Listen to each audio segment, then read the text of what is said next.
नमस्कार. जनतेचा अधिकार नमज जाणीव हक्काची या न्यूज चॅनलमध्ये मी वंदना आपले स्वागत करीत आहे. आज आपण आलेलो आहोत इचलकरंजीमधील नामांकित व्यक्ती म्हणजे दीपक जैन यांच्याकडे. तर पाहूया त्यांनी ही कारकिर्दी कशी सुरू केली आणि हा बिझनेस कसा डेव्हलप केला त्यांच्याकडून आपण जाणून घेऊया. सर नमस्ते. आमच्या न्यूज चॅनलमध्ये आपलं स्वागत आहे. आपलं खूप नाव ऐकलेलं आहे टेक्स्टाईलमध्ये. तर सर आपलं शिक्षण किती झालेलं आहे? माझं शिक्षण टेक्स्टाईल इंजिनिअरिंग झालेलं आहे, बँडमेड टेक्स्टाईल टेक्नॉलॉजी DKT-मधून 2000 साली. आणि तुमचे वडील काय करत होते? वडिलांचा माझा टेक्स्टाईलचा बिझनेस होता.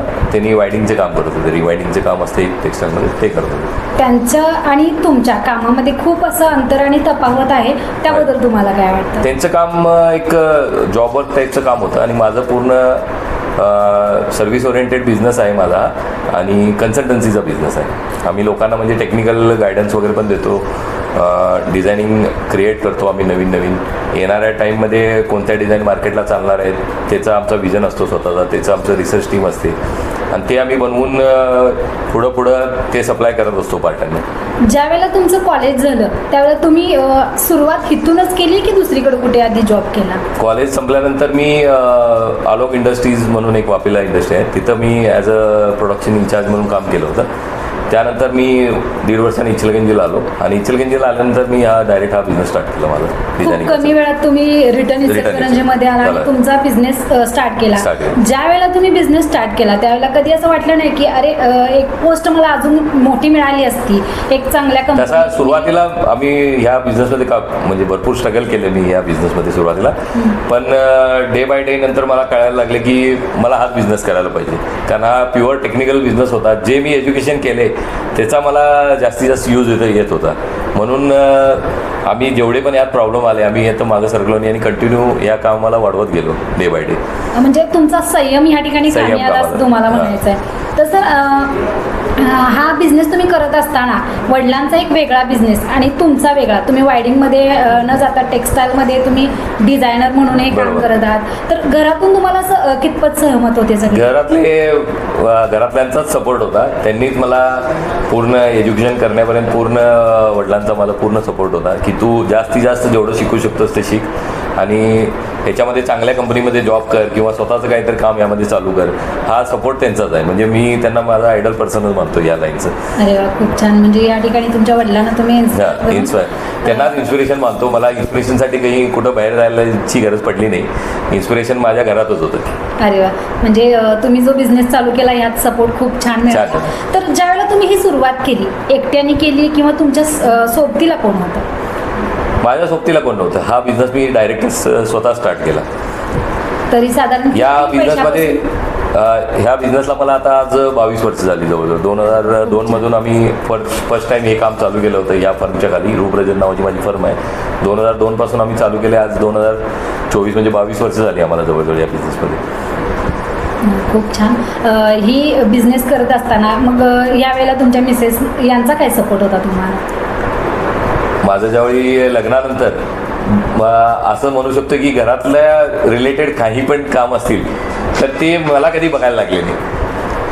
कुठलंही काम म्हणजे मुलांचं एज्युकेशन असून दे, मुलींचं माझ्या त्याच्या रिलेटेड कधी स्कूलचे काही कामं आहेत किंवा आणि बाहेरची काही कामं आहेत, मला ऑफिस सोडून बाहेरची माझी सगळी कामं माझी फॅमिली हँडल करते. मी फक्त आणि फक्त या बिझनेस रिलेटेड काय काम आहे तेवढंच काम करतोय मी. त्यामुळं मला बाकी कामासाठी इथून काय तर मी ऑफिस सोडून काहीतरी बाहेरची कामं करावलोय, स्कूलला चाललोय, इकडं चाललोय किंवा घरातले काहीतरी कामं करावलोय, ते मला कधी करायची गरजच पडली नाही. म्हणजे ते मी फोकस करू शकलो. त्यामुळं माझा फुल टाइम माझ्या बिझनेसवर फोकस असतो. अरे वा, खूप छान. आणि ज्या वेळेला तुमच्या ही फर्म जी उभी आहे यामध्ये तुमच्याकडे किती लोक आता जॉबला आहेत? 17 लोक माझ्याकडे आता स्टाफ आहे. 17 लोकांचा स्टाफ आहे माझ्याकडे. मग आतापर्यंत तुम्ही किती एक्झिबिशनमध्ये असं सहभाग घेतला? हा वाला एक्झिबिशन ॲज अ एक्झिबिशन आम्ही फर्स्ट टाइमच लावला आहे. पण ज्या लोकांना आम्ही आमची डिझायनिंग वगैरे देतोय किंवा हे हँडलूम्स वगैरे सॅम्पल्स वगैरे देतो ते लोक फार पूर्वीपासून म्हणजे जवळजवळ 2010 पासून वेगवेगळ्या एक्झिबिशनमध्ये आमच्या डिझाईन्स लागतच आहेत. मी स्वतः as a designer, as a consultant मी माझा स्टॉल ह्यावेळी फर्स्ट टाइमच लावला भारत टेक्समध्ये दिल्ली एक्झिबिशन. ऐकायला पण मिळालं की इचलकरंजीचं नाव तुम्ही दिल्लीमध्ये छान असं गाजवलेलं. यावेळी दिल्लीमध्ये फक्त इचलकरंजीचा बोलबाला होता आणि इथल्या लोकांनी काफी म्हणजे क्रिएटिव्ह, इतके जास्त क्रिएटिव्ह सॅम्पल्स वगैरे घेऊन गेले होते की म्हणजे आमचं भरपूर नाव झालं तिथं आणि स्वतः पंतप्रधान नरेंद्र मोदींनी सुद्धा आमच्या तिथं स्टॉलला भेट दिली ती इचलकरंजीच्या स्टॉलला. त्यावेळेला काय वाटलं तुम्हाला की त्यावेळी आम्हाला जी मेहनत आम्ही हे स्टॉल लावायच्यासाठी मागच्या 2-3 महिन्यापासून करत होतो त्याची काय तर चीज झाली असं आम्हाला वाटले. ज्यावेळी मोदीजी स्वतः आले आणि त्यांनी इचलकरंजी पूर्ण सेक्टरची त्यांनी माहिती घेतली त्यावेळी तो आम्हाला एक आनंद वेगळाच होता की आम्ही जे 2-3 महिन्यापासून दिवस रात्र यासाठी मेहनत करत आहे त्याचं काय तर चीज झाल्यासारखं वाटलं आम्हाला. स्वतः टेक्स्टाईल मिनिस्टर पण 2दा इचलकरंजी स्टॉलला सगळ्याला व्हिजिट करून गेले आणि नरेंद्र मोदीजी पण येऊन गेले. तर जे काम करत असताना तुम्ही जे प्रोडक्ट तयार करता, जे काय टेक्स्टाईलमध्ये आपण सॅम्पल वगैरे तयार करता, ते कशा पद्धतीनं तयार करता आणि त्याच्यामध्ये तुम्ही छोट्या छोट्या काय काळजी घेता, कोणत्या पद्धतीने? कसं असतं आम्ही जे असं डेमो पीस बनवतो एखादा, आता हा पीस ॲक्च्युली ज्यावेळी तुम्ही मोठा पीस बनवायला जाणार किंवा फॅब्रिक बनवायला जाणार त्यावेळी कसं आहे 10,000 मीटर 20,000 मीटर अशी ऑर्डर येत असते. जर ती तुम्ही बनवायला गेला तर त्याची कॉस्ट अप्रॉक्सिमेटली 10 लाखापासून 20 लाखापर्यंत ती कॉस्ट होते. काही तर कारणानं समजा काही तर प्रॉब्लेम क्रिएट झाला तर कसं होतं आहे की त्यावेळी आपण काय करू शकत नाही, मग ते लॉसेस फार मोठे होतात. आज हे कसं आहे छोटा डेमो पीस बनवला आणि तो आपण पहिला पार्टीला दाखवला ना की पार्टी त्या गोष्टीवरच डिसिजन घेते की हा बरोबर आहे की नाही किंवा एखादी गोष्ट त्याला पसंत पडली काय नाही. या स्टेजवरच ते येस किंवा नो होऊन जाते. म्हणजे जी होण्याचं जे नुकसान आहे ते पुढं जे नुकसान आहे ते आमच्या लेवललाच ते संपून जाते ते नुकसान. मग सगळ्यात मोठा फायदा आमच्या बिझनेसचा किंवा आमचा हाच आहे की पार्टीचा फायदा तर होतोच पण जर नुकसान होणार असेल तर त्याची जी व्हॅल्यू आहे ती हजारात येते आणि अशी ती लाखत असते. आणि काय होते त्यामुळे जो टाईम लॉस पण होतोय हे बनण्यासाठी 1-1.5 महिना जो जातोय तो लॉस पण वाचतोय पार्टीला.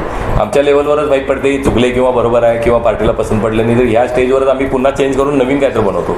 त्यामुळे तो लॉसेस तो पण वाचून जातोय त्यांचा. म्हणजे वेळ आणि नुकसान प्लस जे रिलेशन खराब होतात बनवल्यानंतर त्यांनी घेतला नाही तर ते जे त्यामुळे जे रिलेशन खराब होतात ते पण वाचून जातात या गोष्टीमुळे. अरे वा, खूपच छान. आत्ताच तुम्ही बोललात की तुमच्या 2 मुली आहेत, तर पुढे जाऊन ह्या टेक्स्टाईल बिझनेसमध्ये तुम्ही मुलींना इन्व्हॉल्व करणार आहात? हो, माझ्या आता छोट्या मुलीला मी तयार करत आहे पण तिचं जर मन असेल तिला जर आवडलं तर जाणार. तिला मी फोर्सफुली या बिझनेसमध्ये आणणार नाही. तिला जर माझं डिझायनिंग आवडलं किंवा तिला मी आता घेऊन येणार आहे 12वी झाल्यानंतर इथं दाखवायला किंवा शिकवायला, तिला आवडलं तर मी तिला टेक्स्टाईलमध्येच घालणार.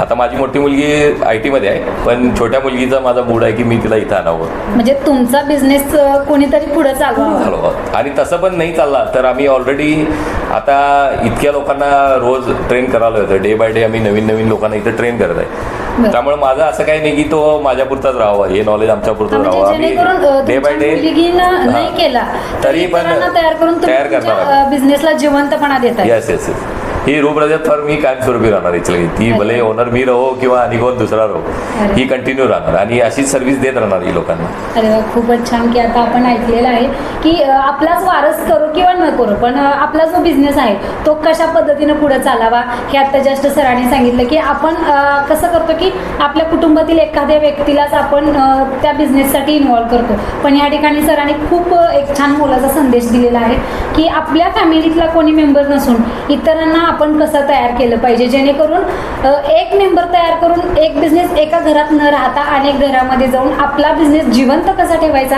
हे जिवंत उदाहरण आपल्याला दीपक सर यांनी दिलेलं आहे. तर सर खूपच छान. आता जे टेक्स्टाईल इंजिनिअरिंगमध्ये म्हणा किंवा जे काही आता जी मुलं नवीन शिकत आहेत त्यांच्यासाठी तुम्ही काय संदेश द्याल? त्यांना मी हेच म्हणेन की जे एज्युकेशन आज DKT मध्ये मिळते आम्हाला इचलकरंजीमध्ये ते फार छान आहे. म्हणजे इतकं चांगलं एज्युकेशन आम्हाला नंतर ज्यावेळी आम्ही इंडस्ट्रीमध्ये गेलो त्यावेळी आम्हाला कळलं की DKT ही संस्था किती मोठी आहे आणि तिथल्या एज्युकेशनचा आम्हाला काय उपयोग होऊ शकतो. तर जी लोक आज DKT मध्ये शिकतात किंवा आणि दुसऱ्या पण टेक्स्टाईल कॉलेजमध्ये शिकत आहेत ऑल ओव्हर इंडिया त्यांना मी हेच म्हणू इच्छितो की 2nd नंबरचा बिझनेस आहे आफ्टर फार्मिंग. टेक्स्टाईल हा 2nd जास्त एम्प्लॉयमेंट देणारा बिझनेस आहे.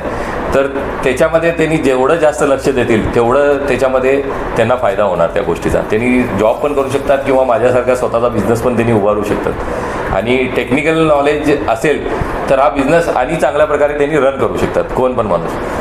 ह्या बिझनेसमध्ये तुम्ही पुढे जात असताना तुम्हाला प्रतिस्पर्धी म्हणून कोण होते? इथं इचलकरंजीत मला असं विशेष काय प्रतिस्पर्धी कोण लागले नाहीत. माझे म्हणजे ह्या फर्मची कंपॅरिझन जनरली बॉम्बे अहमदाबादल्या डिझायनर ह्यांच्याबरोबरच होत असते आजच्या बॉम्बे तारखेला. आणि ह्या मोठमोठ्या सिटीज आहेत. तुम्ही इचलकरंजीमधून तिथं जाताय आणि त्यांच्यासोबत कॉम्पिटिशन आहे तुमची, त्यावेळेला तुम्हाला काय वाटलं? त्या गोष्टीचा आम्हाला अभिमान आहे. पण त्यामागची आमची मेहनत पण आहे. आज म्हणजे तिथल्या पार्टीज वगैरे अहमदाबादच्या असून देत, बॉम्बेच्या असून देत, त्या आज आम्हाला नावानं ओळखतात की बाबा या नावाचा माणूस इचलकरंजीत काम करतो. ते आमच्याबरोबर डायरेक्ट बोलतात, आमचे सल्ले घेतात. मग त्या गोष्टीचा आम्हाला अभिमान वाटतो की आम्ही आज एवढ्या बॉम्बेसमोर, आज इचलकरंजी फार छोटी सिटी आहे, पण त्यानंतर पण त्यांनी जर आम्हाला विचारत असतील की बाई तुम्हाला काय वाटतंय की काय इथनं पुढे काय चालणार आहे मार्केटला, त्यावेळी आम्हाला वाटतं की आमचं नॉलेज भरपूर आहे आणि लोक आम्हाला ॲप्रिशिएट करतात त्या गोष्टीसाठी. ह्या सगळ्या गोष्टीला तुम्ही कोणाला श्रेय द्या? श्रेय कोणाला असेल तुमच्या ह्या? मला ह्या बिझनेस म्हणजे मला ह्या टेक्स्टाईलमध्ये आणणारा मी माझ्या वडिलांना श्रेय देणार. कारण माझी त्यावेळी इच्छा नव्हती टेक्स्टाईलमध्ये यायची. ज्यावेळी मी 12वी झालं तर मला काहीतरी वेगळंच करायचं होतं, पण वडिलांनी म्हटलं नाही तू टेक्स्टाईलमध्ये कर आणि तू बाकी काही टेन्शन घेऊ नको. त्यावेळी आमच्या परिस्थिती नसताना पण त्यांनी मला ते कष्ट घेऊन ते शिकवलं टेक्स्टाईल. मग त्याचं श्रेय मी वडिलांनाच देणार. आत्ताच्या या प्रतिस्पर्धा युगामध्ये आत्ता आपण पाहतोय की आता जी नवीन पिढी आहे, आत्ताची मुलं नुकतंच काहीतरी सुरू करतात आणि कॉम्पिटिशन वाढल्यामुळे ते तिथंच थांबतात, त्यांची प्रगती तिथंच थांबून जाते. तर तुम्ही आता इथंपर्यंत आलेला आहात. जसं की आता तुम्ही 52 कशी सोनं इथं निर्माण करताय आणि तुमचं टेक्स्टाईलमध्ये आता खूप चांगलं नाव आहे. तुम्ही दिल्ली एक्झिबिशनमध्ये पण उतरलात, तिथं पण तुमचं खूप नाव झालेलं आहे. पण आत्ताच्या मुलांना तुम्ही असा काय संदेश द्याल की तुम्ही तिथंच न थांबता तुमच्या कॉम्पिटिटर जे आहेत त्यांच्याशी कसं कॉम्पिटिशन कराल? कॉम्पिटिशन मी म्हणेन की त्यांना की कॉम्पिटिशन हे दुसऱ्याशी न ठेवता स्वतःशीच ठेवायला पाहिजे. जेवढं त्यांनी स्वतःशी कॉम्पिटिशन ठेवतील, जेवढं स्वतःमध्ये इम्प्रूव्हमेंट आणत जातील, त्यांना कॉम्पिटिशन येणारच नाही. ज्या दिवशी त्यांनी स्वतःबरोबर प्रतिस्पर्धा करतील ना, दुसऱ्याबरोबर त्यांची प्रतिस्पर्धा होणारच नाही. मी पण आज कुणाबरोबर माझं कॉम्पिटिशन असं म्हणतच नाही. दुसरे पण हा लोक बिझनेस करतात इचलकरंजीमध्ये, मी त्यांना आपलं कलिगच समजतोय. त्यांनी पण ह्या लाईनचेच आहेत, आमच्या लाईनचेच आहेत. मी त्यांना ते रिस्पेक्ट मला भेटले तर आम्ही एक दुसऱ्यावर रिस्पेक्टफुलीच बोलतो. काय असं नाही की माझा कॉम्पिटिटर आहे आणि आम्ही एक दुसऱ्याबरोबर काहीतरी निगेटिव्ह बोलतो. या ठिकाणी म्हणायचं की समोरच्या व्यक्तीशी कॉम्पिटिशन नसता आपल्या स्वतःशी असायला पाहिजे. या लाईनमध्ये शिखर आपण गाठू शकतो. खूपच छान. आता या ठिकाणी सरांनी खूप छान संदेश दिला की कितीही मोठा माणूस समोर असू दे किंवा कितीही कॉम्पिटिशन मोठं असू दे, स्वतःशी कॉम्पिटिशन ठेवा, इतरांशी नको, जेणेकरून आपलं ध्येय असेल ते आपण साध्य करू आणि असाच आपण प्रतिस्पर्धेचा जो काही शिखर असेल तो आपण यशाने गाठू शकतो. धन्यवाद. अशाच काही ताज्या घडामोडींसाठी जनतेचा अधिकारनामा जाणीव हक्काची या न्यूज चॅनलला लाईक, शेअर, सबस्क्राईब करा व सदैव रहा अपडेट. जनतेचा अधिकारनामा जाणीव हक्काची या न्यूज चॅनलमध्ये आपले स्वागत आहे. जाहिराती व बातमीसाठी आजच न्यूज चॅनलशी संपर्क साधा. 80 87 820 897.